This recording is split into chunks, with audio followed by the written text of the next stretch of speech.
not even make a video about Apex Legends.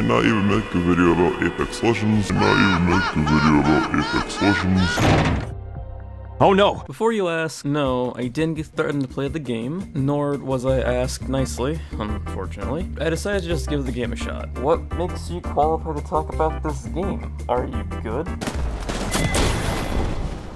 Well, no. Have you gotten any wins? Death is a paradoxical quest. Sometimes you lose, sometimes you don't. Do you at least know how to aim? None of those, but I do know how to have fun while losing, and I lose a lot. Now, imagine if Overwatch and PUBG had a child. I never imagined I'd say those names in the same sentence. That's basically Apex Legends, but better. Now you're probably thinking, but it has EA on it, how could this game be good? EA Sports. No influence on the game. I found that on a YouTube comment, or a tweet, one of those two. When Respawn was making this game, they made sure it wasn't on EA's radar so they couldn't royally fuck it up like all their other games. Hashtag kind of throwing shade. Of course, Apex Legends still has the same old Battle Royale formula, but they made the characters class-based, so they have different abilities and they have personalities. The skill takes experience and strength. I have both. Don't be shocked. I know what I'm doing. Stop! You violated the law! No, seriously. Lifeline's voice isn't that great. Pathfinder has a better voice and he's a fucking robot.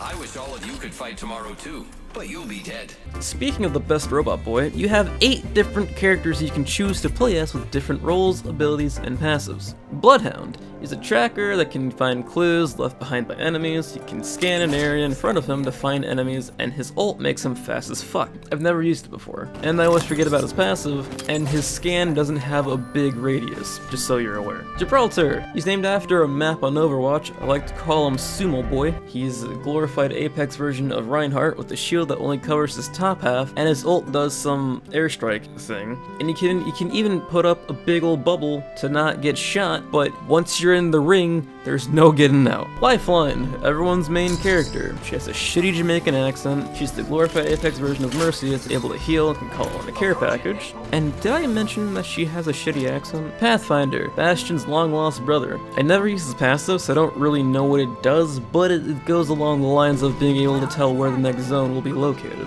You have a grappling hook so you can look cool as fuck flying by, and his ultimate lets you and your team use a zipline. He's basically Bastion as a support. Wraith. Weeb trash. Bangalore, angry military lady that has a smokescreen, runs fast when getting shot at, and calls it an airstrike like it's World War II. And then there's Caustic and Mirage, but all I know is that Caustic is toxic, and Mirage knows Shadow Clone Jutsu. The characters and guns have skins, so you can either look really cool while killing someone, or just look like a new player. Quips are kinda like voice lines, and I swear, if I hear Lifeline speak, I want to TK them, if I had the chance. And you can buy or unlock new finishers, which I'll talk about a bit later. Now, yes, there are microtransactions, but it isn't required in the game. If you feel like spending money on cosmetics, then go ahead.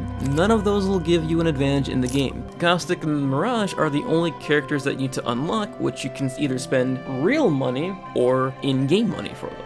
After leveling up, you acquire these Apex packs, which are the equivalent to Overwatch loot boxes. This is really just Battle Royale Overwatch. And they work the same way, where you're able to tell what the rarity will be based off of the colored light coming from the pack. White being common, blue being rare, purple being epic, and yellow being legendary.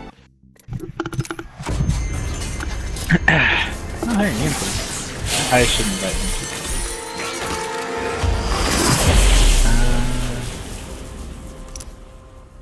Oh, now that's just disappointing. The game is very serious about this team play thing, so you can only queue up for squads, and apparently they're going to be adding in duos eventually. It makes sense that they emphasize the use of teamwork with all the characters playing a different role, but let me be a shit player in solos and not worry about my random squad judging me for being bad, please and thank you, Respawn. I'd appreciate that. The gameplay goes one of two ways. Can't find the weapon, can't find the weapon, Can't find the weapon. and I'm dead. Or, alright, there are only 2 squads left, and we're one of those 2. We can easily win this if... You serious? There's a bit more to the gameplay. I'm just dog shit at FPS games in general. When you get into a game, you don't start off in a plane or a battle bus. You need to pick your character first. The placement is normally random as to who's first, second, and third pick, but odds are everyone is gonna pick either Wraith or Lifeline. The person that's third pick will always be the Jump Master, which is the person that chooses when to jump and where to go, so your life is literally in someone else's hands, and it makes me anxious when I'm the Jump Master. Alright, let's go here, I guess.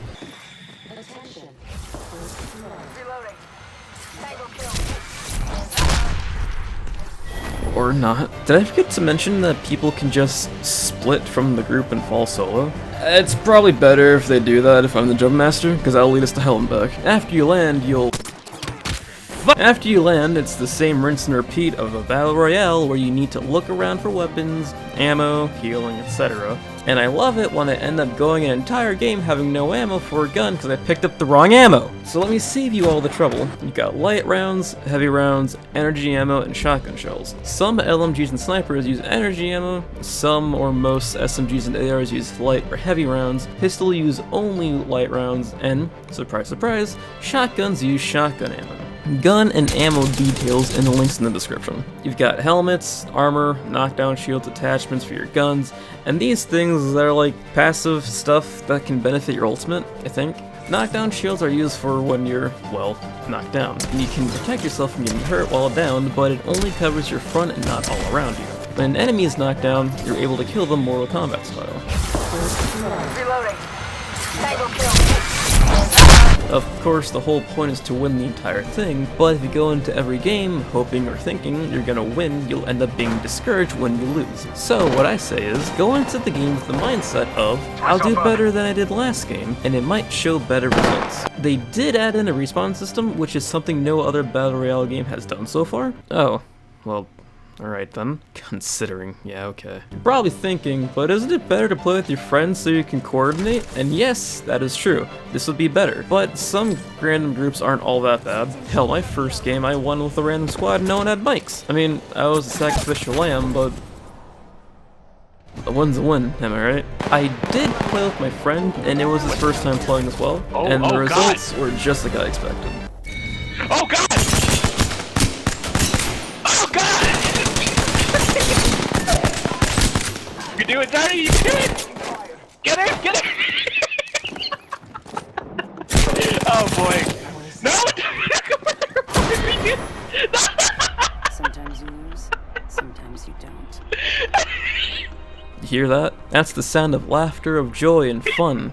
Or maybe the laughter of despair in English. One of those two. Now we're not gonna talk about how I tried to revive him. I panicked and pressed square, please be nice. A quick side note, the Mozambique is garbage and the Peacekeeper is broken. Do what you will with that knowledge. Do I find the game fun? Yes. But is it gonna be the end-all be-all of the Battle Royale genre? Probably not. Right now, Battle Royale is a popular genre, or fad, that companies are banking off of for their games since they know it's popular. Apex Legends did take the Battle Royale formula and added in their own nuances and changes, which makes the game stand out in my opinion, and made it more interesting than the other Battle Royale games. Even though I don't like Battle Royale at all, I gotta give credit where credit is due. And I do give Apex Legends credit for taking Battle Royale and flipping it into something unique. I'll say lightly unique, but me being bad at Battle Royale doesn't affect how I feel about the game overall. I'm just bad at FPS games in general, and that's more of a user error rather than a game error. But if I'm still able to have fun playing while getting my ass beat, then that's still a plus for me. If you want to try it out yourself, it's free to play on PC, PS4, and Xbone. Have at it. This will probably be my last video on any Battle Royale game whatsoever. So yeah, if you ever see me playing Apex Legends on PS4 with this name, I don't know what I'm doing at all. Please be nice, don't bully me, or say mean words. I have feelings too, man. That'd be nice.